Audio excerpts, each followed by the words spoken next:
Karena Rudiana menantang dan siap sumpah pocong mati 7 turunan, kami sudah resmi untuk mengirim surat dan akan melakukan sumpah pocong itu pada hari Jumat di Kota Cirebon. Jumat besok? Dan ya, Jumat besok. Dan kalau bisa datang semua lawyer-lawyer maupun pendukung-pendukung Rudiana di situ datang ya. Sekalian ikut juga sumpah sekalian mereka itu. Kenapa harus sumpah pocong, Mas Farhad? Iya, karena mereka yang nantang. Kalau sumpah pocong di Cirebon itu ada kota Cis, Banyu Cis, Tongkat Bayu ya, Bayu Cis itu sumpah yang sakral di kota Cirebon. Nah, jadi yang awalnya mau sumpah ini adalah Saka. Kita melakukan PK dan sudah sumpah juga di PK, tapi karena kemarin konferensi persi Rudiana, nah kita lihatlah tantangan Rudiana untuk sumpah, kita sambut dan kita lihat. Baik. Apakah dia berani datang dan menyatakan tidak merekayasa, tidak bersama teman-temannya melakukan penyelidikan ilegal waktu itu dan kemudian menangkap tidak sesuai jurisdiksi kewenangannya dia, lokusnya. Oke. Kemudian apakah dia tidak menyiksa atau dengan teman-temannya mengintimidasi daripada korban anak-anak Bang Rasman, dihukum seumur hidup semua.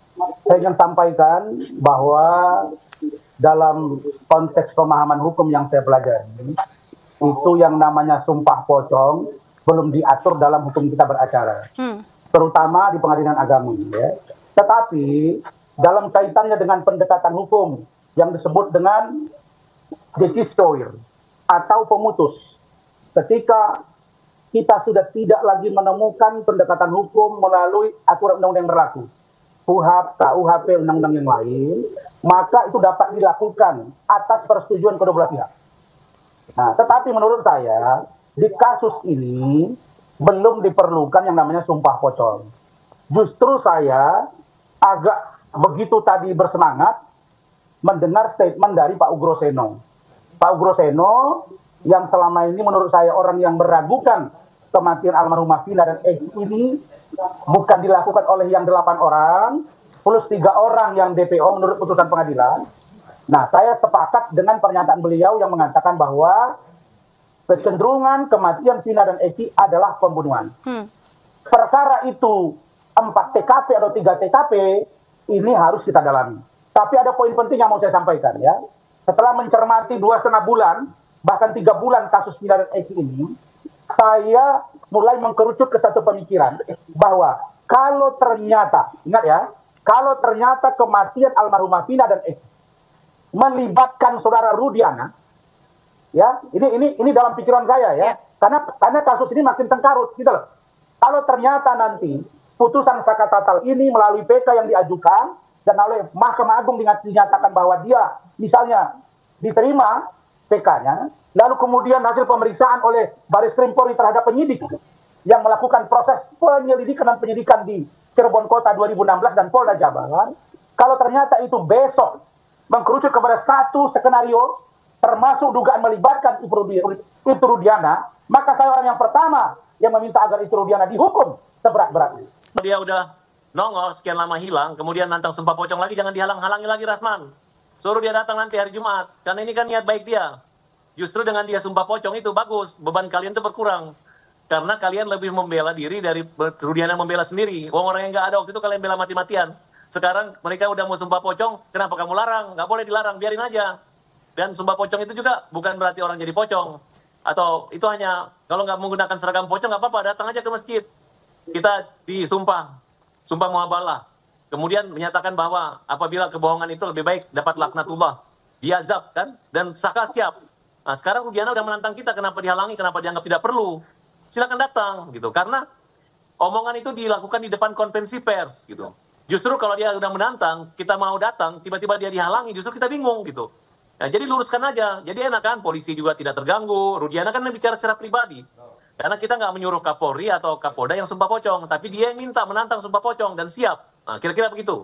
Ketika proses hukum yang sedang berjalan ini selesai, lalu kemudian masih menimbulkan keraguan bahwa ini belum menemukan titik keadilan itu sendiri, barulah menurut saya dapat dilakukan sumpah pocong itu.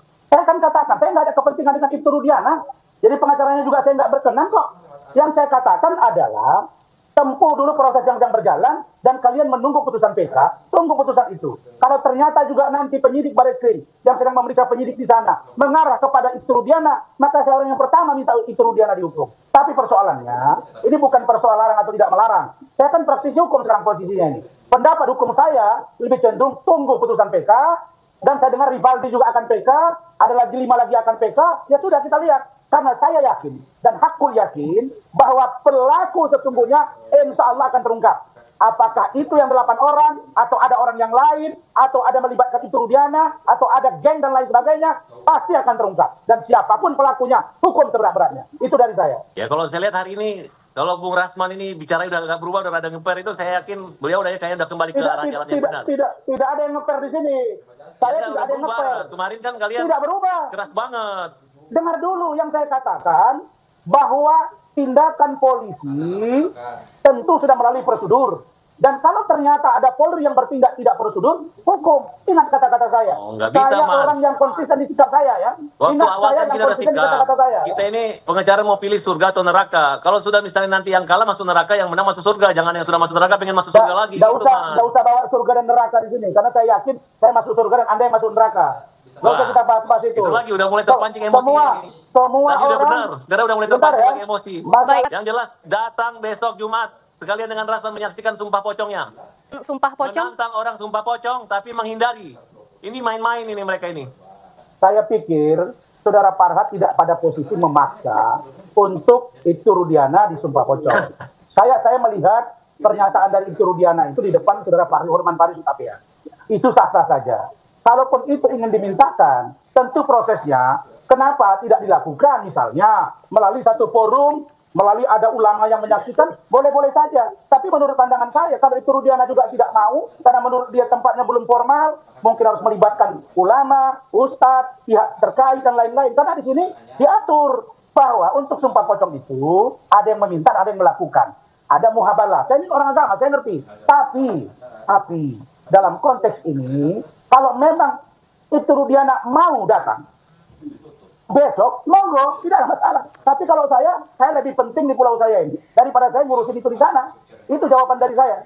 Bukan itu, kan kalian serius. Ibu Elsa, Fitra, Rasman, Rudiana, ayo datang. Kan kalian nantang ini, kita datang. Jadi jangan kalian nantang sumpah pocong dan berani tidak takut. Begitu kita datang, tiba-tiba ngomongnya banyak ngeles. Itu aja masalahnya. Saya bukan Elsa, saya bukan Fitra, saya bukan Rudiana. Saya Rasman, bos. Saya bersikap untuk diri saya sendiri. Itu sikap saya. Baik, Saya kira kalau Bu Elsa sebagai seorang lawyer dari Itu Rudiana, Saudara Fitra dan lain-lain menyetujui, monggo, silakan mereka datang rame-rame. Urusan dengan saya, inilah pendapat hukum saya. Baik. Tapi yang saya jaga adalah Suroto klien saya. Kalau Suroto diganggu, pasti saya akan bertindak. Tapi kalau dalam konteks penegakan hukum, mari kita pakai jalur yang benar. Karena hukum itu sudah saya katakan di awal bahwa fakta sun, potential service, bahwa 1000 orang yang berkata akan mengalahkan 1 orang yang melakukan perbuatan. Jadi menurut saya itu kan masih muhabalah. Zaman dulu, zaman era jahiliyah, orang sumpah pocong itu dapat rahmat dari Allah Subhanahu wa taala. Ya ini kan termasuk tim yang membela sana kan, termasuk Rasman dan Ibu Elsa dan semua. Mereka udah tahu dan kita udah kirim surat ke kantor Elsa Sharif. Dan sudah disiarkan secara umum. Oke, kembali pada itulah. Saya mau tanya lagi, apa yang membuat Saudara Rasman yakin bahwa ada pembunuhan dan pemerkosaan dari bukti-bukti? Sebutkan, bedakan antara alat bukti dengan barang bukti. Sebutkan, saya pengen tahu ini. Ini Selasa yang lalu sudah saya sampaikan. Kan alat bukti itu kan ada 5 diatur di KUHP. Nah, yang salah satunya itu adalah petunjuk, yaitu hasil visum. Visum menurut Dr. Andri Nurrahman menyatakan bahwa dari vaginanya ditemukan darah mengalir, darah segar. Tidak ada gumpalan. Kebetulan istri saya juga bidan, anak saya juga dokter, saudaranya Farhad Abbas juga saya tahu ada yang dokter. Kalau yang namanya menstruasi, tidak begitu darahnya. Itu salah satu bukti petunjuk. Sedangkan bukti dari yang saya sebut dengan direct evidence, orang yang berbicara langsung, speak evidence, kan sudah ada bukti-bukti orang yang menyatakan bahwa dia menyaksikan perkara mereka mencabut pernyataannya, lah, itulah. Ya sudah kita lihat. Saya bicara pada konteks hukum dan prosedural, bukan pribadi. Saya lagi ya, tolong jangan dibawa saya ke Elsa, jangan dibawa saya ke Fitra. Sebelum Elsa dan Fitra bantu Polri, saya sudah bicara tentang saya dukung tindakan Polri. Tapi ini ada yang perlu saya tambahkan, bahwa hasil visum di pengadilan kemarin, Darah itu akibat karena benturan. Kalaupun patah akibat tidak ada lebam itu karena benturan sangat keras, bukan karena pukulan. Dan hampir semua kalau kecelakaan lalu lintas itu orang keluar darah dari telinga hidung, bukan ada keluar dari vagina, dikatakan itu pemerkosaan. Makanya para lawyer termasuk Elsa Sharif semua menafsirkan hasil visum dokter tersebut aneh gitu. Padahal tidak ada, karena sperma pun tidak ada tes DNA dan tidak mungkin dalam waktu 13 hari sperma itu akan utuh. Itu menjadi pertanyaan. Kata kalimat sperma itulah yang membedakan antara visum di rumah sakit dan visum tanggal 13 autopsi di Rumah Sakit Polri Gunung Jati. Kalau pengacara-pengacara mengerti arti dan makna visum tersebut, dia pasti tidak membuat suatu gambaran bahwa ada darah itu pemerkosaan. Tidak ada kalimat pemerkosaan, hanya mengatakan kematian tidak wajar. Ketidakwajar ini kan karena kecelakaan, karena pembunuhan itu kan tidak. Tapi karena awalnya adalah kasus kecelakaan, sehingga 3 hari kemudian dirubah menjadi kasus pembunuhan. Nah, itulah yang kita anggap. Tidak ada satu saksi pun yang melihat, mendengar, mengalami. Bahkan saksi-saksi sekarang sudah mencabut laporan tersebut dan sudah kita jadikan nopum semua di PK kemarin. Tinggal menunggu hasil saja. Baik, Bang. Iya, pertanyaannya, 2016 yang lalu, mereka bersaksi kan pada waktu itu kan? Nah, dengan kesaksian mereka itulah putus keluar vonis pengadilan. Nah, sekarang mereka mencabut keterangannya, mencabut kesaksiannya, dijadikan barang bukti oleh saudara Farhad dan kawan-kawan di Pengadilan Negeri Cirebon, mengajukan PK yang untuk nanti diaktakan ke Mahkamah Agung. Tapi saya katakan, lex neminem sigit et impossibilia. Bahwa ingat ya, orang yang tidak melakukan perbuatannya tidak boleh dipaksa dia melakukan perbuatan itu, karena itu ada aspek visum et tertum. Kenapa? Kita nggak boleh, karena ini pro justisia. Maka menurut saya, pendapat hukum yang paling terang adalah tunggu putusan PK. Sekarang PK akan berurut-urut datang. Saya kira akan ketemu. Saya yakin betul dalam waktu dekat pelaku yang sesungguhnya adalah orang yang melakukan pembunuhan dan akan ketahuan siapa pelaku. Dari awal saya katakan, kalau polisi terlibat, sikat polisi. Kalau ternyata 8 orang terlibat, sikat 8 orang. Kalau ternyata Peggy Setiawan terlibat, sikat Peggy Setiawan. Saya orangnya berlaku pada konteks law is justice declared. Hukum itu nyata, pasti, dan tanpa rekayasa. Itu pendapat hukum sebagai praktisi hukum. Kalau saya lihat, mereka ini menutupi fakta. Ceritalah bahwa saksi-saksi andalan kalian itu yang nama AFDD tidak datang ke pengadilan. Tidak datang ke pengadilan, tidak memberi sumpah di pengadilan, cuma buat catatan sumpah di polisi. Terus kedua, tidak ada kalimat pemerkosaan di situ, di visumnya, ya. Tidak ada tes DNA. Udah terang-terangan saja gitu, bahwa ini adalah sesuatu yang betul-betul mereka merasa ada kebodohan, mereka orang susah, mereka kuli, mereka teraniaya, terintimidasi, penyiksaan. Jadi tolonglah hati nurani sebagai pengacara itu untuk berpikir logis gitu. Jangan dilurus-luruskan, digitu-gituin aja. Nah, ini kita lihat mereka ini kayak menutup mata, hati dan telinganya untuk hal seperti itu gitu. Harusnya akui bahwa Dede saksimu dan Aep saksimu itu mereka tidak datang dan sembunyi. Kemarin pengadilan PK aja diberi kesempatan untuk datang pun tidak datang. Termasuk Rudiana tidak datang, selalu berlindung pada putusan hakim sudah putus. Kami tetap akan melaksanakannya dan itu resmi, kita akan minta izin semua ya. Dan ini adalah menjawab tantangan Rudiana. Baik, jadi terima kalau kasih. Rudiana memain ini berarti Rudiana yang membuat kegaduhan. Saya minta supaya Pak Kapolri diantar aja, dituntun itu. Jangan dihalang-halangi Rudiana untuk sumpah pocong.